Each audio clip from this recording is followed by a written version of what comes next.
Bonjour et bienvenue. Aujourd'hui, on s'attaque à une question vraiment cruciale pour tout entrepreneur qui décide de poser ses valises en Israël. Le but de cette analyse, c'est simple, c'est de clarifier un peu le chemin, de donner les clés pour financer son projet et finalement pour transformer une ambition en une entreprise qui tourne. Voilà, c'est la grande question. Parce que, soyons honnêtes, arriver dans un nouveau pays avec une idée géniale, c'est une chose. Mais trouver les fonds pour que cette idée voie le jour, c'en est une autre. Les défis sont là, c'est certain, mais les opportunités, elles, le sont tout autant. Alors par quel bout on prend les choses ?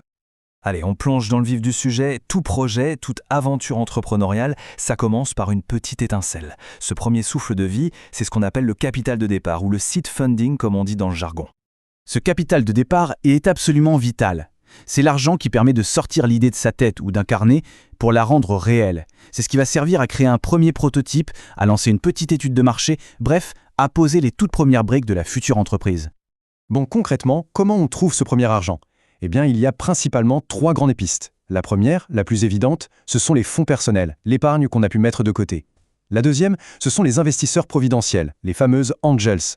Eux, ce sont des particuliers qui décident de miser leur propre argent sur des jeunes pousses prometteuses. Et enfin, troisième voie, le financement participatif, le crowdfunding, où l'on va chercher plein de petits montants auprès d'un très large public. Ok, une fois que le projet est lancé, qu'il a fait ses preuves, il faut voir plus grand. Il faut penser à la croissance. Et là, pour financer cette nouvelle étape, on change de catégorie, on entre dans le monde des prêts. Ici, 2 options principales se présentent. D'un côté, il y a les prêts qui sont garantis par l'État. L'avantage majeur, c'est que les conditions sont souvent très intéressantes, surtout pour les nouveaux immigrants, les Olim. De l'autre côté, on a les prêts non gouvernementaux. Eux, ils viennent de fondations privées comme Keren Ogen ou Keren Nathan, et leur processus peut parfois être un peu plus rapide et direct. Ce qui est vraiment important à comprendre avec ces prêts de l'État, c'est leur philosophie. Ils sont spécifiquement pensés pour donner un coup de pouce aux petites entreprises, pour encourager les gens à se lancer. Le fait d'offrir des conditions spéciales aux nouveaux arrivants, c'est un message très fort. On veut que ces projets réussissent et s'intègrent. Et du côté des fondations privées, eh bien, des noms comme Keren Ogen ou Keren Nathan sont vraiment à connaître. Ça peut être une super alternative ou même venir en plus d'un prêt de l'État. La seule chose, c'est qu'il faut bien faire ses devoirs. Chaque fondation a ses propres règles du jeu, ses propres critères. Donc, il faut vraiment monter un dossier qui leur correspond. Allez, on change de braquet. On quitte un peu le monde des prêts pour entrer dans une autre dimension. Une dimension qui fait la renommée d'Israël, la technologie. Et pour les projets vraiment innovants, on ne parle plus de rembourser de l'argent, mais de recevoir des subventions. Dans ce domaine, le chef d'orchestre, l'acteur incontournable, c'est l'autorité de l'innovation israélienne. Leur mission, c'est de repérer les pépites technologiques, les projets qui ont le potentiel de tout changer, et de leur donner les moyens financiers de décoller. C'est vraiment la porte à laquelle il faut frapper si on a une technologie de pointe. Et tenez-vous bien, regardez ce chiffre.